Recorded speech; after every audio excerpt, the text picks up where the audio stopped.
भाग 34 रात्र 33वी. गरिबांचे मनोरथ. श्याम अलीकडे खिन्न दिसत असे. आईच्या आठवणींचा तर तो परिणाम नसेल. आईचं दुःखी आणि कष्टी जीवन मनासमोर येऊन तर तो कष्टी झाला नसेल. श्याम, तुझ्या तोंडावर हल्ली हास्य खेळत नाही. तू उदासीन का दिसतोस? तुला काय होतंय? मनात कोणते विचार तुला त्रास देत आहेत? रामनं विचारलं. राम, आपल्या देशात अपरंपार दुःख, दैन्य, दारिद्र्य. मी माझ्या आईच्या आठवणी सांगतोय. त्या माझ्या भारत मातेच्याच जणू आहेत. ही भारत माता दैन्यात, दास्यात, कर्जात बुडाली. तिच्या मुलांना खायला नाही, प्यायला नाही, धंदा नाही, शिक्षण नाही. माझे आतडे तुटते. हे दुःख माझ्याच्यानं पाहवत नाही. माझी छाती दुभंगून जाते. पारतंत्र्यानं भारताची केवढी हानी झाली. जिकडं तिकडं कर्ज, दुष्काळ, रोग. लहान लहान मुलं जन्मली नाहीत, तो मरताय. कोणाच्याही तोंडावर जराही रया नाही. तेज, उत्साह कोठे दिसत नाही. जीवनाचे झरेच जणू आटून गेले. पारतंत्र्य सर्व भक्षक आहे, सर्व संहारक आहे. हिंदुस्थानात आज मरण आहे, जीवन नाही. शोक आहे, आनंद नाही. कृतज्ञता आहे, कृतज्ञता नाही.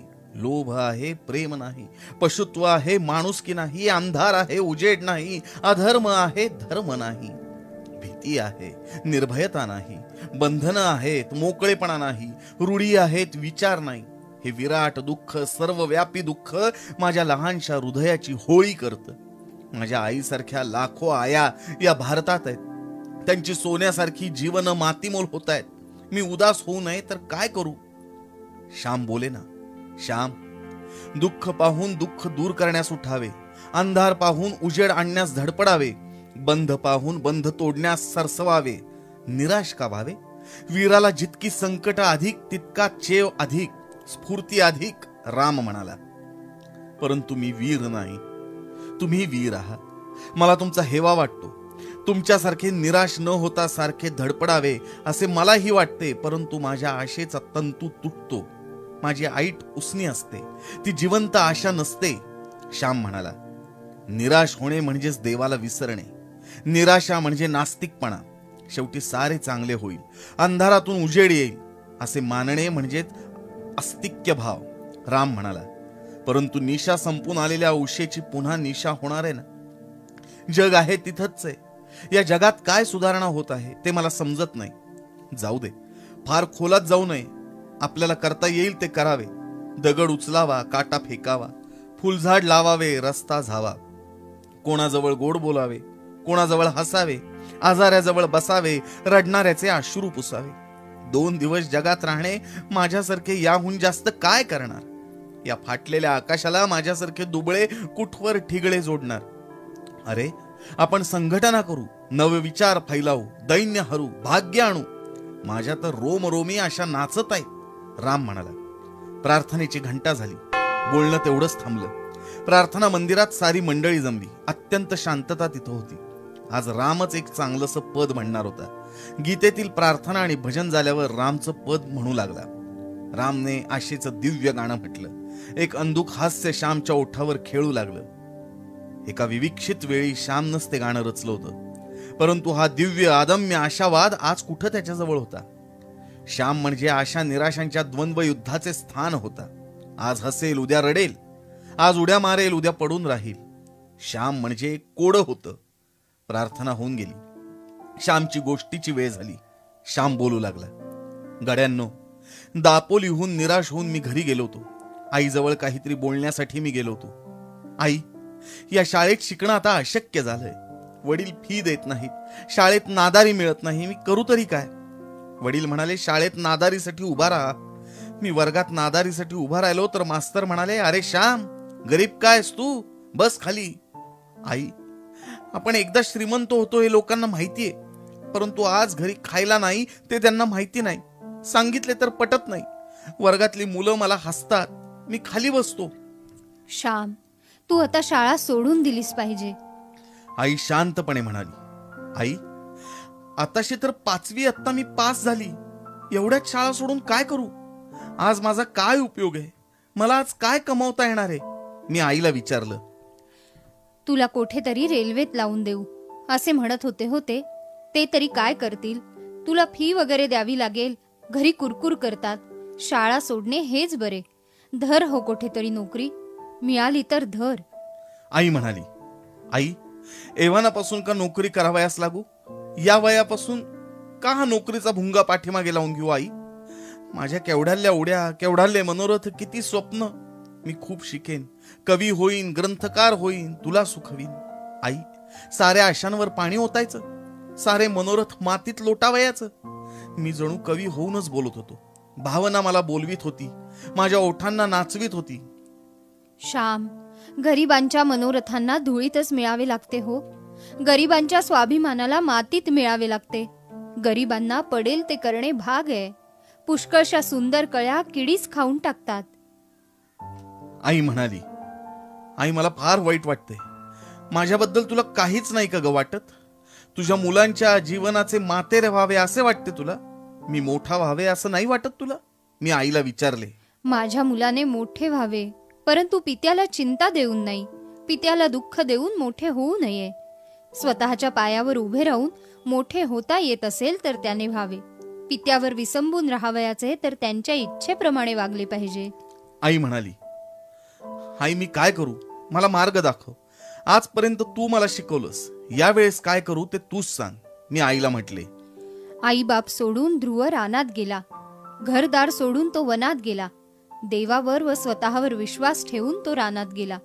तसा तू घर सोडून जा, बाहेरच्या अफाट जगात जा. ध्रुवाने देवासाठी तपश्चर्या केली, उपवास केले. त्याप्रमाणे तू विद्येसाठी कर. तपश्चर्या केल्याशिवाय काय मिळणार आहे? जा, स्वतःच्या पायांवर उभा राहा. उपास तापास काढ, आयास सायास कर, विद्या मिळव. मोठा होऊन विद्यावंत होऊन घरी ये. आमचे आशीर्वाद तुझ्या बरोबर आहेत. कोठेही असलास तरी तुझ्याजवळ मनाने मी आहेच. दुसरे मी काय सांगू? आईनं स्वावलंबनाचा उपदेश केला. आई, मी खरंच जाऊ का?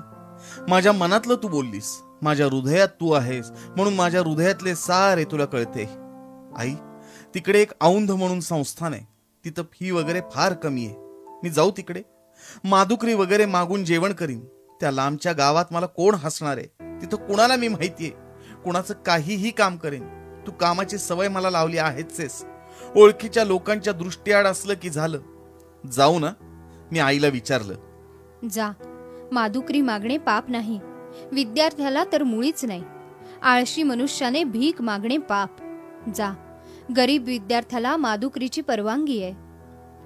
कसाही राहा, परंतु चोरी चहाडी करू नको, पाप करू नको, सत्याचा अभिमान सोडू नको. इतर सारे अभिमान सोड. आपल्याला देता येईल ती मदत देत जा. गोड बोलावे, हसतमुख हसावे. जीभ गोड तर सारे जग गोड. मित्रमंडळी जोड. कोणाला टाकून बोलू नको, हृदय दुखवू नकोस.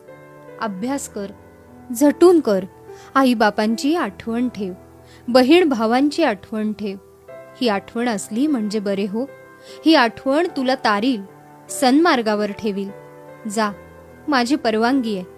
ध्रुवाला नारायण भेटल्यावर त्याने आई बापांचा उद्धार केला. तू विद्यादेवीला प्रसन्न करून घे व आमचा उद्धार कर. आई प्रेरक मंत्र सांगत होती, तारक मंत्र देत होती. आई, तू भाऊंची परवानगी मिळव, त्यांची समजूत घाल. मी सांगितले. मी तुला ती मिळवून देईन, निश्चिंत रहा. तेच अशा अर्थाचे काही बोलले होते. असे आईनं आश्वासन दिले. रात्री जेवण चालली होती. सुकांब्याचे लोणचे होते, कुळथाचे पिठले होते. म्हटले, श्याम दूर कोठेसा शिकावयाला जाऊ म्हणतो आहे, जाऊ द्यावे हो त्याला. आई वडिलांना म्हणाली, कोठे जाणार? तिथेही पैसे पाठवावे लागतील. एक दिडकी ही उचलून रोख देणं म्हणजे अशक्य झालंय. एकेकाळी या हातानं हजारो रुपये मोजले, परंतु याची आठवण कशाला? माझी मतीच चालत नाही. मी लाचार आहे. आज मुलांनी शिकू नये असं मला का वाटतं? आपल्या होतकरू, बुद्धिमान, गुणी, कष्टाळू मुलांनी शिकू नये असं कोणत्या बापाला वाटेल? परंतु काय करावयाचे? असे वडील मोठ्या खेदानं म्हणाले. तो जाणार आहे, तेथेही पैसे पाठवावे लागणार नाहीत. तेथे शिक्षण फुकट आहे म्हणे. तो मादुकरी मागणार आहे. फक्त जाण्यापुरते 10 रुपये त्याला द्यावे म्हणजे झाले. आई म्हणाली, काही हरकत नाही. स्वतःच्या हिमतीवर कोठेही शिकू दे. नोकरीस धर असं माझं काही सांगणं नाही. फक्त मी शिकवायला असमर्थ आहे, एवढंच. माझा आशीर्वाद आहे, वडील म्हणाले. आमची जेवणं झाली. मी आईजवळ बोलत बसलो होतो. आई, मग अण्णा जाणार वाटतं, लांब जाणार, लवकर परत नाही येणार, धाकटा पुरुषोत्तम आईला विचारत होता. हो बाळ, तो शिकेल व मग तुम्हाला शिकविल. तुम्हाला शिकवता यावे म्हणून तो लांब जाते. आई त्याची समजूत घालत होती. शेवटी औंध संस्थानात जावयाचे ठरले. वडिलांनी शुभ दिवस पाहिला. जसजसा तो दिवस जवळ येत होता तसतशी माझ्या हृदयाची कालवा कालव होत होती. आता मी थोडाच आईला भेटायला वरचेवर येणार होतो. इतके दिवस तिच्या जवळ होतो. पाखरू कंटाळले की भुरकन आईजवळ उडून येत होते. परंतु आता ते दूर जाणार होते. आईला मदत करायला, तिच्या कृपादृष्टी लाभायला मी शनिवारी रविवारी सुद्धा घरी जायचो. पण ते भाग्य आता नाहीसे होणार होते. आता मोठमोठ्या सुट्टीतही मला घरी जाता आले नसते. पैशाशिवाय येणे जाणे थोडेच होणार. प्रत्येक ठिकाणी पैसे मोजावे लागणार. मला 10 रुपयेच देण्यासाठी वडिलांना किती ठिकाणी तोंड वेंगाडावे लागले. परंतु मी शिकण्यासाठी जात होतो. पुढे आईबापाला सुख देता यावे म्हणून जात होतो. आईच्या सेवेला अधिक लायक होण्यासाठी जात होतो. हाच एक विचार मला धीर देत होता, डोळ्यातील पाण्याला थांबवत होता.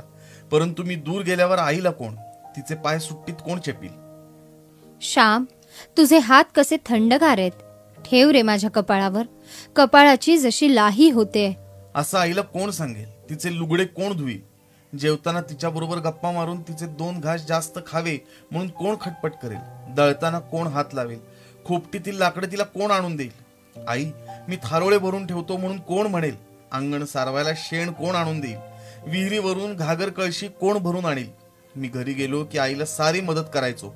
परंतु आता केव्हा परत येईन याचा नेमच नव्हता. परंतु मी कोण आईला सुख देऊ पाहणारा? मला कशाला त्याचा अभिमान? देव आहे, ती त्रिभुवनाची आई. तिला साऱ्यांची चिंता आहे. देवाला साऱ्यांची दया, साऱ्यांची काळजी. माझ्या आईचा आणि उभ्या विश्वाचा परम थोर आधार तोच एक. माझी बांधा चालली होती. रात्रीची वेळी बैलगाडी निघावायची होती. आज रात्री जाणार, हो जाणार, आईला सोडून जाणार. आईनं 2 स्वच्छ गोधड्या काढल्या, एक घोंगडी काढली. मी आईला म्हणालो, घोंगडी कशाला मला?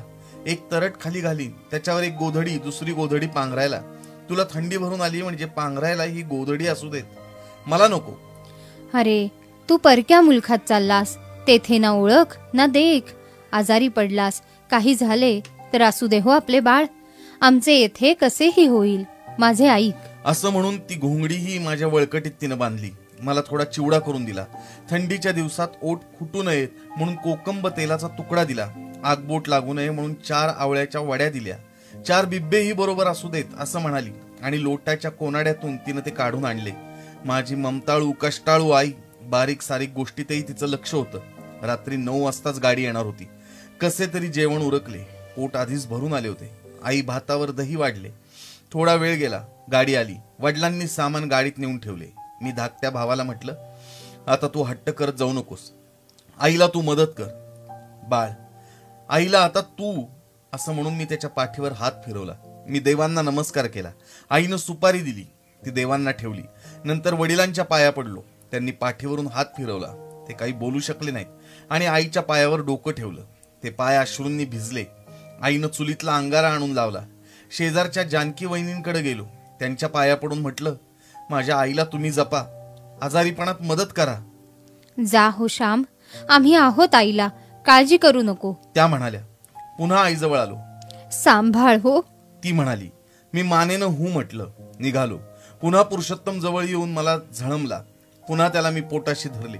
शेवटी दूर केले. मी गाडीत बसलो. वडील पायांनी पाठीमागून येत होते, कारण गणपतीच्या देवळाजवळ मला उतरवायचे होते. तिठ्याजवळ गाडी थांबली. मी आणि वडील देवदर्शनास गेलो. गणपतीला मी नमस्कार केला. त्याचे तीर्थ घेऊन डोळ्यांना लावले. पुन्हा चरणींचा शेंदूर कपाळी लावला. माझ्या माय बापांना जप असे देवाला सांगितले. पुन्हा एकदा वडिलांच्या पाया पडलो. जप हो बाळ, सांभाळ, ते म्हणाले. मी गाडीत बसलो. वडील क्षणभर उभे राहून गाडी सुरू झाल्यावर माघारी वळाले. गाडी सुरू झाली. बैल हळूहळू पळू लागले. घाटी वाजू लागल्या. माझ्या जीवनाची गाडी सुरू झाली. बाहेरच्या जीवन समुद्रात मी एकटा जाणार होतो. त्या समुद्रात मरणार, बुडणार का बुड्या मारून मोती काढणार? या समुद्रात कोण कोण भेटतील? कोण जोडले जातील? कोण जोडले जाऊन पुन्हा तोडले जातील? तारू कुठे रुतेल, कुठे फसेल, सारे अनिश्चित होते. आईनं दिलेल्या स्फूर्तीनं मी निघालो होतो. तिनं दिलेल्या धृतीच्या पंखावर आरोहण करून चाललो होतो. ध्रुवाप्रमाणे जा, आई म्हणाली होती. कुठे तेजस्वी निश्चयाचा महामेरू, परमवित्र ध्रुव, आणि कुठे तुझा शेमडा लेमडा पदोपदी चुकणारा घसरणारा चंचल वृत्तीचा श्याम. मी रडत होतो. बाहेर अंधार होता. मुके अश्रू मी गाळीत होतो. गावाची नदी गेली. झोळाई सोमेश्वर गेली. पालगडची हद्द केव्हाच संपली होती. परंतु माझे लक्ष लागत नव्हते. स्मृती उसळत होत्या. हृदय ओसंडत होतं. आई, तिची कृपादृष्टी असली म्हणजे झालं. मग मी भिणार नाही. तिचा आशीर्वाद हीच माझी अभेद्य कवच कुंडल होती. ती लेऊन मी निघालो होतो. मुलाला पोहायला शिकवून आईनं अथांग सागरात त्याला सोडून दिलं. या सागरात मी अनेकदा बुडून जाण्याच्या बेतात होतो. कधी चिखलात रुतलो, कधी वाळूत पडलो, कधी लाटांनी बुडवलं. परंतु पुन्हा पुन्हा मी वर आलो, वाचलो. अजून सारे धोके गेलेच आहेत असं नाही. अजूनही धोके आहेत. परंतु ज्या आईच्या कृपेनं आजवर तरलो, मरताना वाचलो, पडलेला उठलो, तिचीच कृपा पुढेही तारील. आज माझी आई नाही तरी तिची कृपा आहेच. आई मेली तरी तिची कृपा मरत नसते. तिचा ओलावा आपल्याला नेहमीच आतून मिळत असतो.